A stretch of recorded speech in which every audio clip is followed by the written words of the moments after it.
come true to be able to get on the court. You know, it was a whirlwind from the beginning. So you're just trying to catch your breath, and now that I can settle in and get a routine with my team, I'm just the happiest person on the planet right now.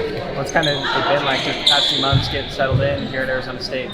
You got to figure out first the procedures of everything. I think the HR and onboarding is a beast in itself, but then when you have to get a staff, get a schedule together, obviously get a roster, like once those things fell in place, I'm fully confident we can now play a whole season. So check that box. Now it's just getting them in the gym and getting used to the brand. What how is this different from other stops, other first days, things like that? Well, my other first day was during COVID, so none of this was happening.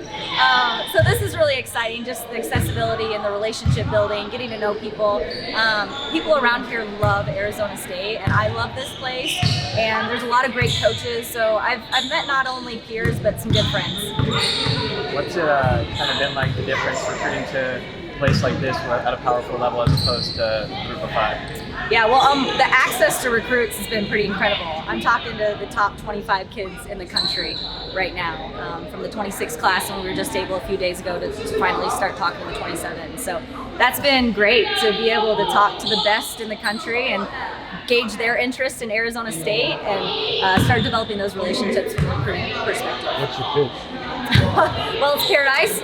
So I'm hashtagging Pipeline to Paradise, and I'm a relationship coach. So I told them I don't have to sell them on Arizona State in a day or two. Like, I just want to develop the relationship. I want them to see my vision, how they fit in the vision. It's a great school. It's a great community. It's 75 and sunny is the average yearly temperature, so that's not a bad quality of life when you're going to school and playing basketball. But the relationship and the culture piece for me has always been number one. So just them seeing that and me describing that and them seeing that for themselves has been really important. How did you come up with take charge? Well, I love defense, so the charge was kind of a play on words there, but we're Team 50.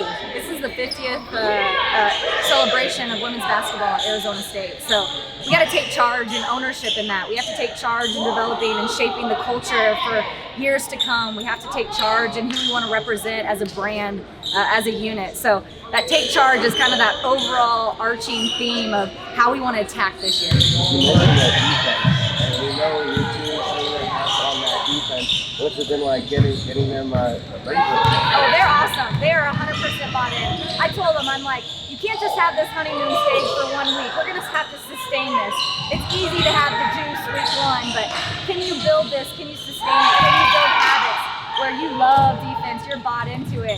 And this group has been phenomenal. They've been awesome to coach, but they're just like hanging on every word, and their eyes are this big, and so that's all I want from a coach. It's just that buy-in, that effort, that energy, that positive body language.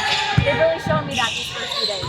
Well, you talked the importance of building a staff, but specifically Stephanie Norman and her expertise, the history she has. What does she sort of bring to this program? You know, it's funny. You know, she was posting at Louisville. You know, they're a well-oiled machine, so she told me no twice. But I guess that makes me an okay recruiter. I was pretty persistent, and I said I pulled on her heartstrings. You know, here's my vision. Here's what I want. You can come full circle with this thing. You're an alumni. You can help me get it back to national prominence. And so now she's here, and we're working together to make everyone proud. The alumni, the teammates that she had, the coaches that have been here in the past. We're really excited. She's been a great addition. Holly, what's it kind of like when you first got in the gym and saw all the leaders and the historic success of this program and kind of motivating you to bring it back there? Honestly, the first time I walked in here by myself, I just like took that moment in because I knew it was about to get frantic and wrapped up. And I work at a frantic pace, but I was just, you know, this is what it's all about for me. And I want to win. I want it to the best of my ability. I want to do everything and pour everything into this program so we can put more banners up. Well, I guess in the transfer portal era, everyone's re-recruiting a new roster every year. Does that make it more doable to do this in a short time? Yeah, I think so. We had about 13 visits in 3 weeks, and 9 of those said yes. So I think we got a pretty good track record when we're becoming a school of choice.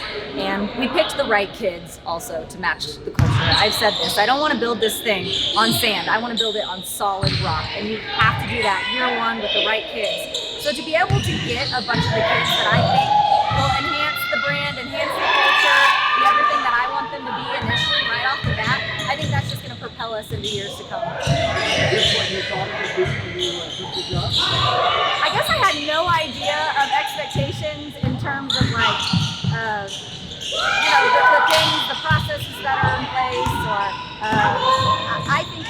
job, I knew I just wanted to win and win here.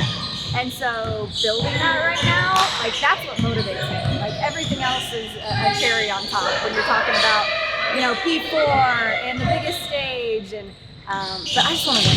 I just want to win. And I want to do it the right way with the right people. And so that's how I think we started.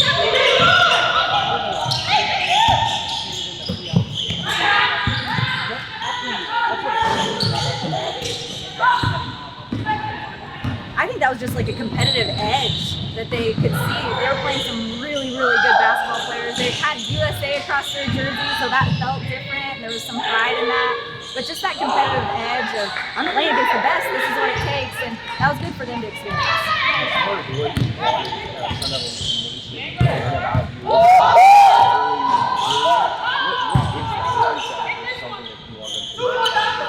How many times have I said I'm competitive during this? A lot.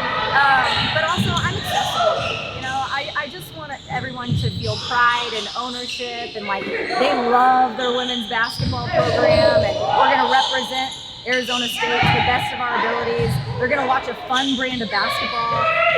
My biggest compliment is when my peers say, how do you get your kids to play so hard? I'm like, what do you mean? Like, that's what we do every single day. That's our default setting. That's our mode of playing hard. And so come out and see what it is. Like, they're really good kids. They're going to be excellent basketball players. But they're going to represent some relentless energy and hard work out on the court that I think will stand out to a lot of fans. Molly, you mentioned not starting from ground zero, and how important was that to bring your associate head coach over from TCU and instilling that culture and identity that you want to share? Yeah, well, it's nice because we can finish each other's sentences right now. And he has an idea of the terminology. I'm telling you, it takes a whole year to learn Molly Miller terminology. It's a little wacky, it's a little off the wall, but I think as a teaching tool, it's helpful to have those people that know your brand, your style, your terminology in your corner from you. And Molly, Bob was in the first season here, of course, no disrespect to the WAC, but coming over to the Big 12, what's that experience like for you and the players that you have transferred over from bigger conferences? You know, it was great. At TCU, our first round was against Baylor, okay? And they've been at the top of the conference for a long time. So the fact that we were competing against them and I saw what it looks like to be there, I thought that was just a good opportunity for me. And it worked out that we did play Baylor, and they're going to be an opponent this year, but an opponent that has had success. So I see that, and I see what it is to Molly, Bobby was just talking in there about how it's been fun to see your relentless energy and how to share the building. What's kind of been your side of it, getting to share the building with Bobby?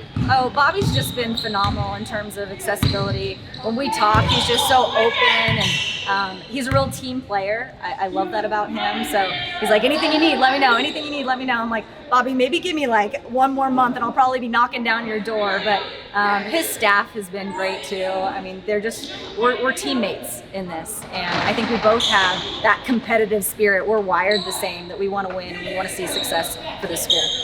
When you're building chemistry with people that are from all different areas of the country and different places and whatnot, even the players that are returning here are new to you, what's the sort of central things to building that chemistry?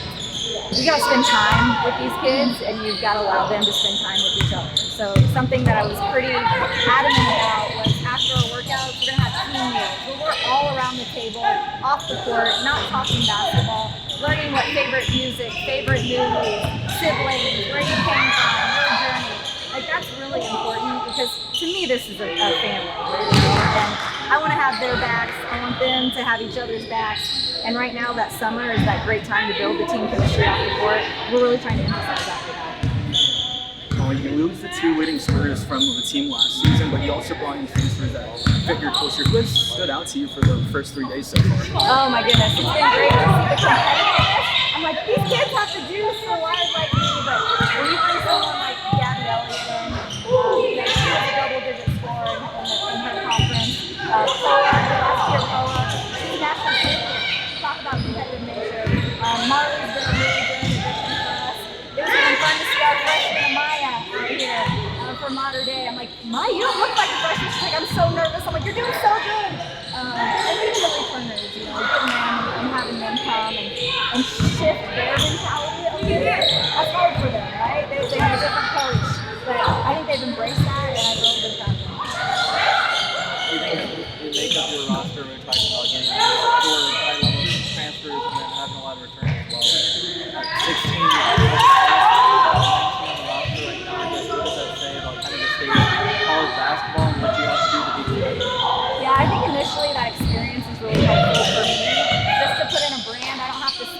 as much time teaching. They're pretty knowledgeable, high basketball IQ. We want a good mix, right? We're going to go after freshmen. I think that's important to build your culture and build your program. The 26 and 27 classes are really, really important for us. We're going to do that as time goes on, but when you can splash in that experience, I think that just helps you get a leg up a little quicker than normal.